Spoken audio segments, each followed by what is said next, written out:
بسم الله الرحمن الرحيم نحمده ونصلي ونسلم على رسول الكريم سيد الأنبياء والمرسلين وعلى آله وأصحابه أجمعين إلى يوم الدين أما بعد.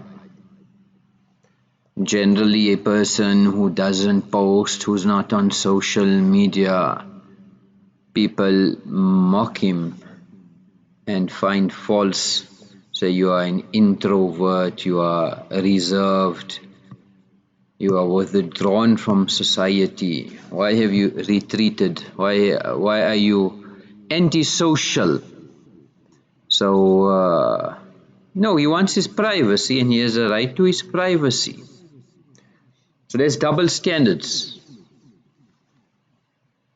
People glorify hackers, but they claim to want privacy. At the same time, they leave themselves exposed where there's no privacy. They post things which are exposing their privacy. Or the other way around, people take hackers to task, but they themselves allow themselves to be hacked, or they disperse and distribute their own information which is confidential. So people would have done things a lot differently if they really knew what privacy they had.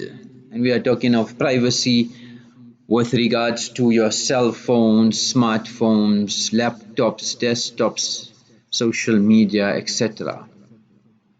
If somebody had to ask Facebook a slogan, probably they would say privacy is theft. Privacy is theft. Why?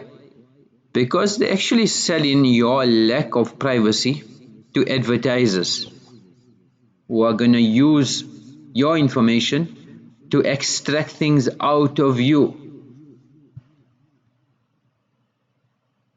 So some people say, but we have a right to know. No.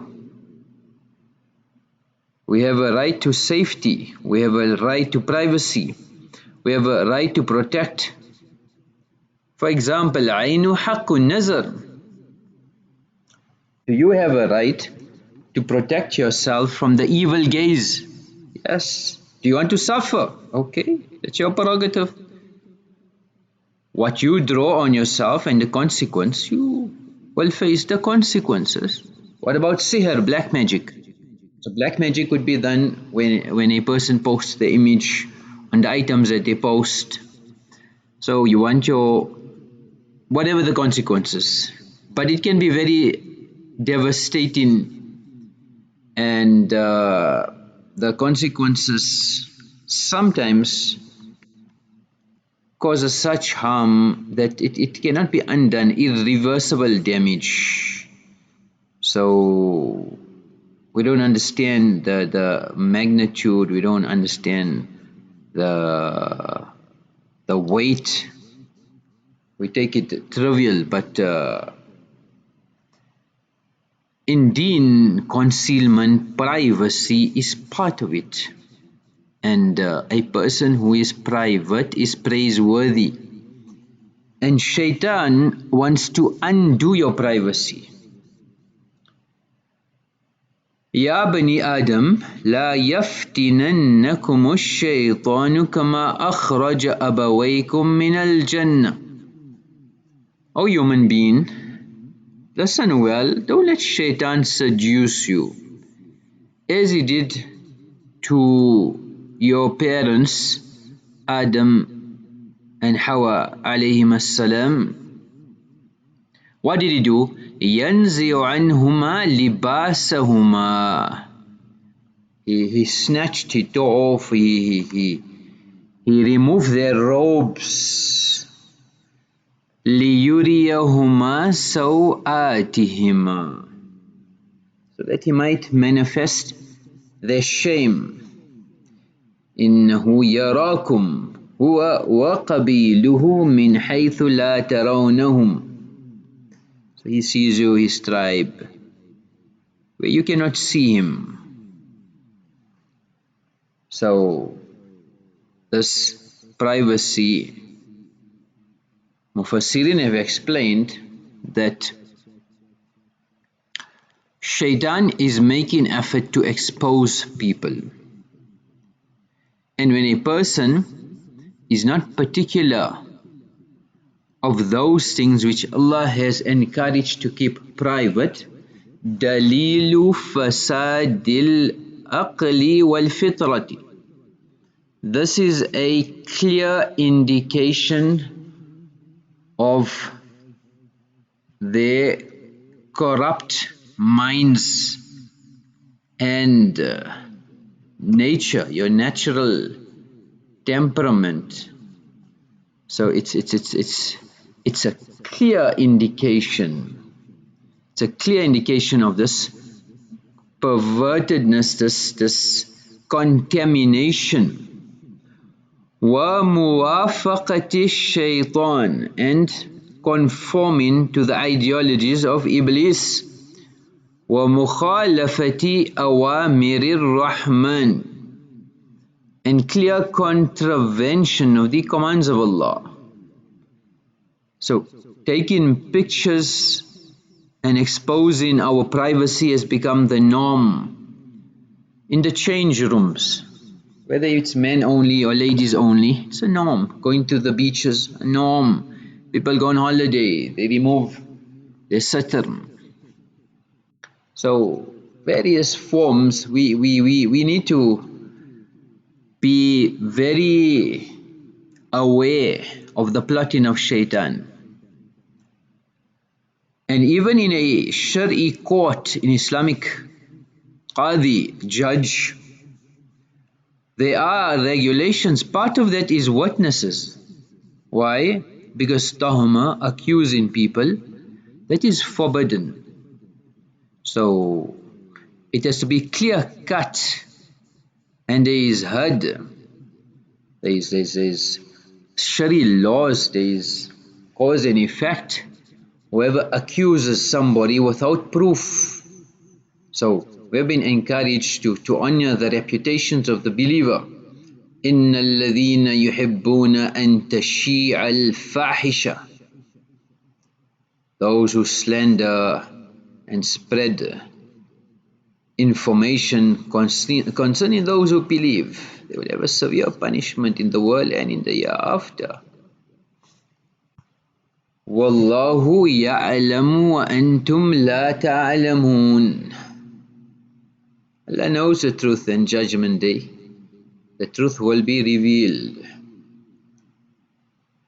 In a riwayat of Thawban radiyallahu anh, لَا تُؤْذُوا عِبَادَ اللَّهِ, do not harm the servants of Allah.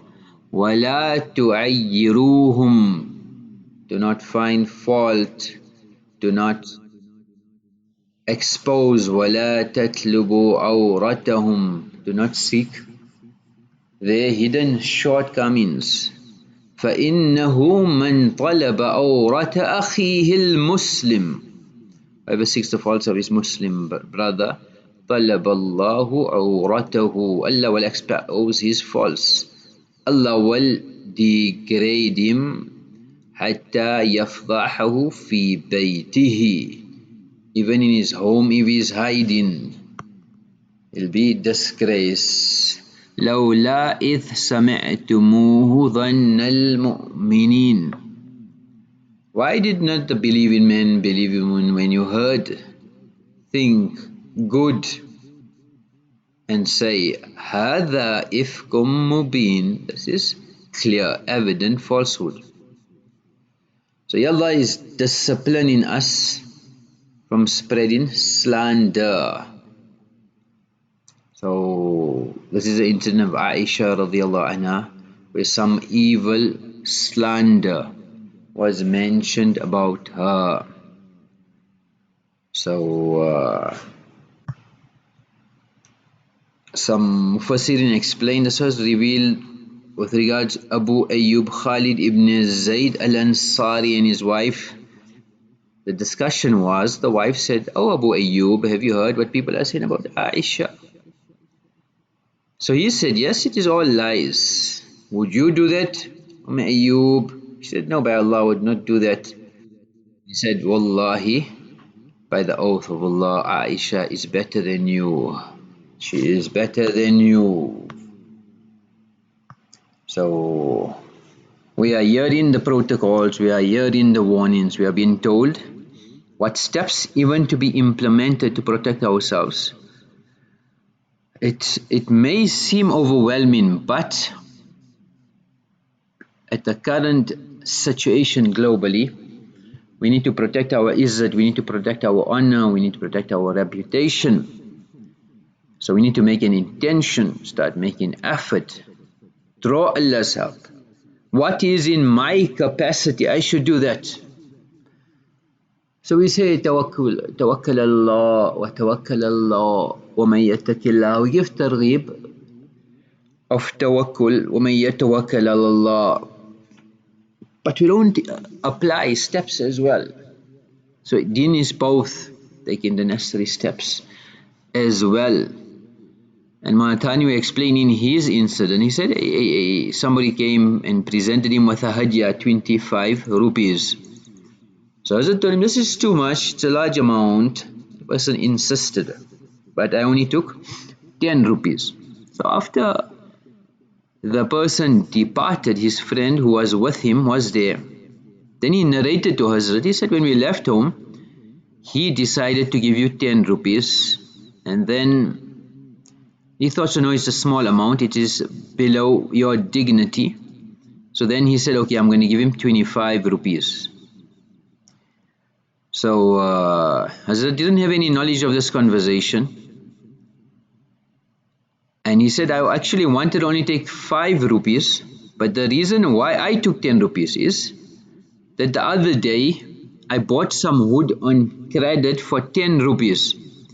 This morning I made dua, Ya Allah, give me 10 rupees to pay my debt. So when this money was presented to me, I didn't want to take less, because this was a ni'mat of Allah. I asked Allah to send it and Allah sent it. So I had to take it to show shukr to Allah. So according to our intentions, Allah opens up. We need to show Allah we are genuine. Sometimes it's the smallest things which cause our downfall. So we need to take all the precautions necessary. They say there was a naval officer who met a pirate and he had a wooden leg, a hook and an eye patch. So how did you get the wooden leg? He said, well, we were in a storm at sea. I was swept overboard in shark-infested waters. One of the sharks bit my leg off. So he said, oh, shame, that's terrible news. What about the hook? How did that happen? He said, well, we were boarding the enemy ship in the heat of the battle. My right hand was sliced by a swordsman. Again, he said, how terrible. And the eye patch, he said, a seagull dropping fell into my eye. So he said, did the seagull dropping do that? He said, no, it was my first day with the hook. My first day with the hook. So sometimes it's not the big things, it's the small things. That's how shaitan infiltrates us. So busy with home security. So many ways of hacking, getting into a person's system and using that information. So we get a wireless router which contains a lot of information, and that can be harnessed. So whether it's from there, then your appliances, your thermostat, your lighting system, gadgets that are connected. All of these are points which can be compromised. So there is security vulnerabilities, and every time we add a internet enabled device, that's another vulnerable position. So we need a digital firewall between our internet connection and the device. You've got your internet, your Wi-Fi, your ADSL, etc., different connections, but between your device and that connection. So one is a firewall which protects one, and secondly is a virtual private connection in the entire home. So PFSense is a firewall which creates this barrier between yourself and the internet service provider, ISP. So so you don't want anybody to know your home address and access to your devices. For example, firstly we have mobile devices. So the mobile devices store IP addresses. Likewise your laptops as well, a lot of data collection centers, IP addresses. Your media centers where you have subscription services, appliances which have the IP address. So there's different ways which a person can be breached. So in Kaspersky Laboratory, a software security company, they found that people hacked when they were going to hotels. So all they did was they knew who are the business executives, who are the super rich people. They went to luxury hotels, 3 or 5-star hotels, and they placed malware on the hotel server. So when they checked in, they connected to the Wi-Fi and game over. Infection complete, malware on the server, and that's what they did. So even the travel router which you have at home, you can have a travel router which you connect your devices through the travel router. So remember the internet is containing a lot of doors, gates, windows, and that also many people are only familiar with the surface web. So your normal website which you click and you surf, that is 5% of the entire internet. So when you go on a Google search, it's 5% of the internet. Then you get the deep web. So it's behind password access. Then you get the dark web. So there's a lot of information out there and a lot of control information as well. So the Tor browser network, there's a lot of information a person wants to access. Sometimes a lot of information is censored when you do your Google searches, when you use your Explorer, Bing search. So between the Tor browser, between DuckDuckGo, you can access information which they are withholding from you. And there's so much ways to get information. Just to give you an example, when it was the World War and the Allies wanted to infiltrate, intercept signals from the German military, then to decrypt these messages, the Allies broke the code by intercepting the telegraph messages. But whoever was sending the messages, they plotted the time and the durations between the dots and the dashes. So even when the operator changed, they could tell that. It could reveal the person behind that. Why? Because the time interval between the person sending and tapping, that is measured. And this method of identifying this was known as first of the sender. So each person has their own private algorithm. So different Morse code key operators could be identified through the unique firsts. Likewise today with digital technology, electronic devices, you can measure the differences in a person pressing the keyboard and with the words chosen, etc. You could actually get a lot of information. So for that also, developers have developed something called, if a person is a Chrome browser, then a plugin, keyboard privacy. So the plugin caches on your keystrokes. It plays it out on different intervals. So it creates randomness on your normal keystrokes, which makes you anonymous. Then, so we said pfSense, it's a firewall, a router, a software-based open source, where when it's installed on a computer, then it makes it dedicated for a network. So once it's configured, PF stands for packet filtering. So with that, and if you want to keep your network safe, then you've got Protectli Vault, which keeps your network safe. It's a firewall router, and it's hardware, and this hardware works with your PF sense. So at the end of the day, you just want to protect your privacy. May Allah subhanahu wa ta'ala protect one and all. The amal for today is the amal for reading salat with jama'at. Once Rasulullah sallallahu read with Sahaba, Ashahidun Fulan, is so and so present? La. Ashahidun Fulan? La. Where's so and so? Where's so and so? Nabi alayhi salam took roll call. Nabi alayhi salam took roll call for salah.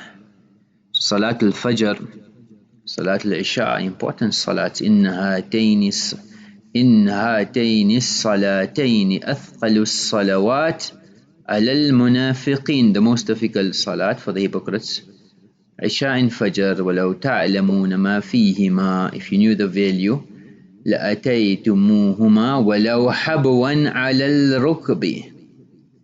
If you knew the value of these two salats, you would attend them even if you had to crawl on your knees.